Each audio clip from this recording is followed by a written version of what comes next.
स्वागत है एक बार फिर से आपका वीकेंड अड्डा में। और आज हम लोग मार्केट की चर्चा कर रहे हैं। कई सारे विषय हमने डिस्कस किए। एक और इम्पॉर्टेंट इशू है जो म्यूचुअल फंड्स इंडस्ट्री से रिलेटेड है कि एक सेबी ने कंसल्टेशन पेपर जारी किया है जिसमें उनका मानना है कि जो TER है, टोटल एक्सपेंस रेशियो, उसके अंदर GST, transaction cost, brokerage cost, ये सब भी शामिल किया जाए तो इससे नेट क्या होगा कि वो नीचे आएगा थोड़ा। क्या मकसद है इसका, इससे क्या असर होने वाला है, इसको समझते हैं। सुनील जी से बढ़िया आदमी कौन हो सकता है जो स्वयं एक म्यूचुअल फंड चला रहे हैं। सुनील सर, ये क्या मसला है और इसके इम्पैक्ट क्या होने वाले हैं?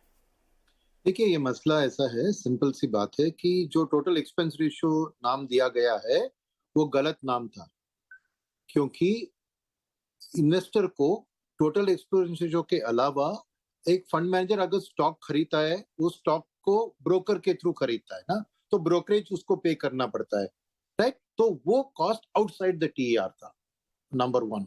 नंबर 2, GST का जो AMC फीस में लगता है वो भी आउटसाइड द TER था। सो अल्टीमेटली एक इन्वेस्टर के पोर्टफोलियो में देखे TER 2% दिख रहा था, एक्चुअली 2.5-3% उसका कॉस्ट आ रहा था। तो मेरे ख्याल में ये TER टोटल नहीं था, तो उस रॉन्ग को राइट करवा रही है सेबी बाय इंक्लूडिंग इट। इसलिए उन्होंने 2.25 से 2.4 तक एक्सपेंस रेशियो को बढ़ाया और AMC से कहा ये दोनों एक्सपेंस को उसके अंदर लाइए। तो ओवरऑल इन्वेस्टर्स के लिए वो 20-25 बेसिस पॉइंट्स का एक सेविंग करने की कोशिश कर रहे हैं। और उसका लॉजिक ये है कि ये जो सेबी ने जो तय किया था कि ये TER होना चाहिए, ये कुछ 4-5 साल पहले किया था, जबकि म्यूचुअल फंड इंडस्ट्री का साइज था 20 लाख करोड़।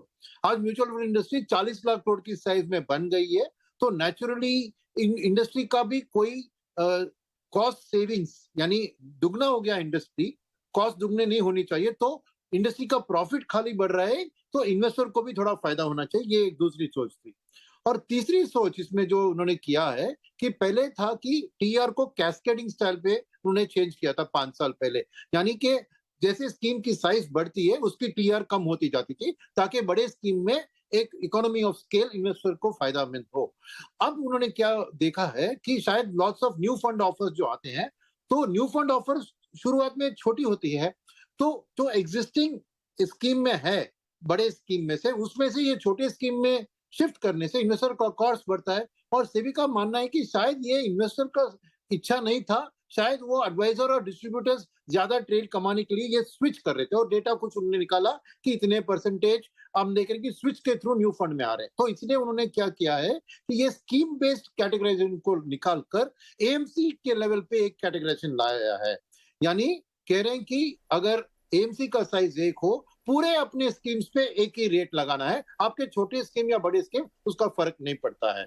तो वो भी एक उनके तरफ से एक जो उनके मन में था, एक मिस सेलिंग जो हो रहा था, वो अभी निकल रहे हैं। और उसके साथ इसलिए उन्होंने कह दिया कि अगर कोई स्विच करता है एक इक्विटी स्कीम से दूसरा, और वो बड़े स्कीम से छोटे स्कीम में कर रहा है, तो उसके लिए उसको ज्यादा TER कस्टमर को नहीं सफर होना चाहिए, तो नेचुरली। तो ये एक जो वाइड रेंजिंग लेजिस्लेशन लाया है, अल्टीमेटली उसका यही कॉन्सेप्ट है कि एक कस्टमर के लिए कॉस्ट को कम करो, दूसरा ट्रांसपेरेंसी लाओ कि total expense ratio genuinely total है, और तीसरा जो भी मिस सेलिंग हो रहा है कि एक स्कीम से दूसरी स्कीम में स्विच तो बिना कोई रियल रीजन के, तो उस जो अगर वो कमीशन के कारण हो रहा है वो उसको बंद करवाना चाहिए। तो ये सब चीज वो अटेम्प्ट कर रहे हैं इस कॉन्सेप्ट पेपर के थ्रू रिजॉल्व करने के लिए। तो ये आ जाएगी, तो अल्टीमेटली नेचुरली इन्वेस्टर का कॉस्ट घटेगा और जो इंटर स्कीम स्विचेस होती है वो बिल्कुल बंद हो जाएगी। तो आप चूंकि कंसल्टेशन पेपर ही है, तो आप इसके पक्ष में हैं अभी कि ये सही कदम उठा रहा है सेबी? देखिए, टोटल एक्सपेंस रेशियो गलत नाम था, कंसल्टेशन पेपर ही गलत नाम है। कंसल्टेशन पेपर में जो डालते हैं वो अल्टीमेटली नियम बनता है, ये कंसल्टेशन वाले की बात अलग। उनके मन में जो है लगता है, अनलेस कोई गूफ अप, जो बड़ा गूफ अप है, वो अगर निकलता है तो शायद उसको घटाएंगे, अदरवाइज उनकी जो थॉट प्रोसेस है 95% प्लस ये आ जाएगा। हाँ, आपकी और मेरी सोच इसमें कुछ मायने नहीं रखती है। सही कदम उठा रहा सेबी। आई थिंक जिस कैपिटल मार्केट में जो भी ट्रांसपेरेंसी लाई, जैसे सुनील जी ने कहा, इन्वेस्टर को कॉन्फिडेंस बढ़े, इससे हमारे से इन्वेस्टर को क्या फायदा होगा? नहीं, वही मैं सुनील जी से एक्चुअली पूछना चाहता हूँ, अगर मैं उनसे पूछ पाऊँ कि इससे, तो सुनील जी इसमें जो यील्ड है म्यूचुअल फंड्स की, AMCs की, तो आपके हिसाब से उसमें कितना करेक्शन आएगा? क्योंकि कुछ तो जो यील्ड है AMCs की टोटल AUM पे, शायद मुझे लगता है कि कुछ तो कम होगी, तो आपके हिसाब से कितना इम्पैक्ट आएगा, कितने बेसिस पॉइंट्स का? देखिए, अगर आप देखें ना तो सेबी का और भी एक नियम है कि जो टोटल एक्सपेंस रेशो है उसके अंदर से ही आपको कमीशन, सेलिंग कमीशन डिस्ट्रीब्यूटर्स को देना है। मैं ब्रोकरेज का शब्द नहीं यूज कर रहा हूँ कि ब्रोकरेज इक्विटी ट्रेडिंग के लिए होता है। मैं जो कमीशन पे करते हैं डिस्ट्रीब्यूटर्स को फ्रॉम द टीईआर, राइट? तो अभी अगर टीईआर कम हो गया तो एएमसी के पास ये ऑप्शन है कि मैं उसका पूरा म्यूचुअल फंड डिस्ट्रीब्यूटर्स के ऊपर पास ऑन कर सकता हूं। तो कौन करेगा नहीं करेगा, ये साइज ऑफ द एएमसी उसकी ब्रांड के ऊपर डिपेंड है। अब बड़ा जो लिस्टेड एएमसी की स्पेस में देखिए, सब बड़े एएमसी है जिसका अलग ब्रांड है, उसका कस्टमर का पुल है। तो मेरे ख्याल में वो ज्यादातर इस ड्रॉप इन टीआर को अपने डिस्ट्रीब्यूटर्स के ओर पास ऑन कर देगी, तो ज्यादा लॉस वो अपने में झेलेंगे नहीं। तो मेरे ख्याल में ये जो डर आ गया है कि पूरा जो रिडक्शन जो इसके कारण आ रहा है वो एएमसी के प्रॉफिटेबल में कटौती आएगी, ये गलत है। यस, लार्ज डिस्ट्रीब्यूटर्स का होल्ड होता है, थोड़ा नेगोशिएशन होगा, मगर छोटे मोटे डिस्ट्रीब्यूटर को ये बड़े एएमसीज पूरा पास ऑन कर देगी जो भी ये टीआर का इम्पैक्ट है। तो मेरे ख्याल में कस्टमर को बेनिफिट होगा, एएमसीज को न्यूट्रल होगा, और कुछ डिस्ट्रीब्यूटर्स को जो स्मॉलर डिस्ट्रीब्यूटर्स है उनके लिए अर्निंग्स की कमाई हो कटेगी। वो एक अच्छी चीज नहीं है, क्योंकि वो छोटा मोटा डिस्ट्रीब्यूटर है, एक ऑफिस को रेंट में लिया है, 2-4 प्यून और ऑफिस बॉयज रखे हैं, वो फिक्स कॉस्ट उसने इनकर कर दिया, सडनली उसको अभी एग्जिस्टिंग एयूएम पे उसकी अर्निंग्स गिरने वाली है, तो उधर ही ज्यादा पेन होगा एमएफडीज के ऊपर। बड़े बड़े बैंक डिस्ट्रीब्यूटर्स वो एएमसी के साथ नेगोशिएट करेंगे कि आप 50-50 ले लो, 70-30 ले लो, जो भी है बातचीत में वो आगे ही दिखेगा। तो मेरे ख्याल में लिस्टेड एएमसी सब बड़े हैं, तो उतना ज्यादा मैं इम्पैक्ट उनके ऊपर नहीं देख रहा हूँ। स्मॉलर एएमसीज और स्मॉलर डिस्ट्रीब्यूटर से असर ज्यादा होगा, कस्टमर को अल्टीमेटली बेनिफिट ही होगा। नहीं, ठीक बात है आपकी। आई थिंक वो डिस्ट्रीब्यूटर्स को ही बेयर करना पड़ेगा, विच इज़ ऑल्सो अनफॉर्चुनेट। मतलब छोटे डिस्ट्रीब्यूटर हैं पूरे देश में, छोटे छोटे गांव में एयूएम ला रहे हैं, एसआईपी ला रहे हैं, एजुकेट कर रहे हैं, उनका नुकसान हो। आई डोंट थिंक सेबी का ये इंटेंशन था कि जो छोटे डिस्ट्रीब्यूटर्स हैं उनको लॉस रहे।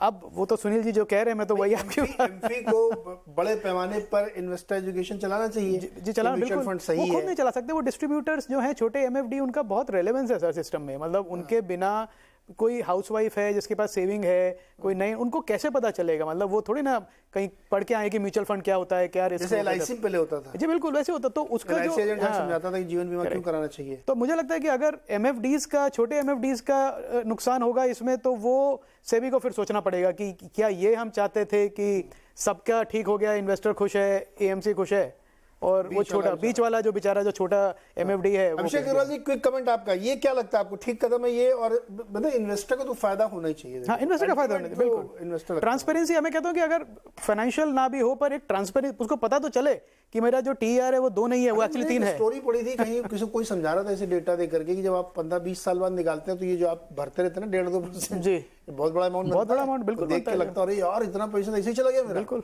बिल्कुल। अभिषेक अग्रवाल जी, आपका कमेंट सर। तो नीरज जी, पहली बात तो सेबी सही है, और सेबी का एक ही मैंडेट है, वो है इन्वेस्टर प्रोटेक्शन, इन्वेस्टर के हित पे पॉलिसीज बनाना और उसे हर तरह के रिस्क से बचाना, और हर तरह की पॉसिबिलिटीज जहाँ पे या तो शायद वो एक्सपेंस के साइड में हो, या इंफॉर्मेशन के साइड पे हो, या डिस्क्लोजर के साइड पे हो। और यही कंटिन्यूस ट्रेंड जो है वो मैंने अभी लास्ट जो ऑब्जर्व की है कि जब से हमारी जो नई चेयरमैन आई है तब से ये एक तरफा जो चेंजेस हमने देखा है वो हम देख रहे हैं अक्रॉस सेगमेंट्स। अभी ये चर्चा म्यूचुअल फंड से रिलेटेड है, तो मैं यहीं तक ही डिस्कशन को सीमित रखूंगा, बाकी चीजों को कवर नहीं करूंगा। सो टीईआर के अंदर में जो मैं समझ पा रहा हूँ मेरे लिमिटेड नॉलेज पे, वो लार्जली ये है कि इन्वेस्टर का जो आउट गो है एक तो वो थोड़ा कम हो। लार्जली ये जो डिस्ट्रीब्यूटर चर्निंग होती थी स्कीम टू स्कीम लेवल पर, क्योंकि एक स्कीम से दूसरी स्कीम में ले जाने के समय कोई म्यूचुअल फंड अगर एक एडिशनल इंसेंटिव दे दे तो वहां पे एक तरह की चर्निंग हो रही थी। अब वो नॉलेज से रिलेटेड हो रहा है कि परफॉर्मेंस सही नहीं है, कि हमें ऐसा भी दिख रहा है कि कमर्शियली किसी की अलाइनमेंट सही नहीं है, वो अपने कमर्शियल के चक्कर में इन्वेस्टर को मूव ऑन कर रहा है फॉर द रॉन्ग रीजन। सो इस तरह की जो सिचुएशंस है उसको डील करने के लिए यूनिफॉर्म रेट जो है टीआर को अलाइन किया गया है, जहां पे ऑफकोर्स जैसे कि सुनील जी भी ने कहा कि बहुत तरह के एक्सपेंसेस तो पहली बात आउटसाइड हो रहे थे उसके परव्यू में, और अब ये परव्यू को इंक्लूसिव बनाया गया है, जो कि बहुत अच्छी बात है। और दूसरी बात ये भी है कि अब कोई छोटा एमएफ या बड़ा एमएफ किसी डिस्ट्रीब्यूटर को ल्यूर करने के लिए अलग से कुछ देके उसे बायस नहीं कर सकता है। तो मुझे लग रहा है कि उस हिसाब से अगर डिस्ट्रीब्यूटर का कमीशन कम हो रहा है, ज्यादा हो रहा है, तो सब्जेक्टिव है, बिकॉज अगेन कौन से स्कीम के लिए या कौन से फंड के लिए क्या कर रहे हैं वो एक अलग है। बट सेबी ज्यादा अलाइन कर रही है डायरेक्ट पार्टिसिपेशन को लेके कि आज टेक्नोलॉजी जब ऑलरेडी इतनी अच्छी पेनिट्रेटेड है, हम ऑलरेडी जो है 60% इंटरनेट पेनिट्रेशन पे है, सारे डिटेल ऑनलाइन मिल रही है जी। आपके पास एक पूरा इकोसिस्टम फाइनेंशियल का है जहां पे आप इन्वेस्ट डायरेक्टली कर सकते हो, तो फिर बिटवीन मिडिल मैन क्यों?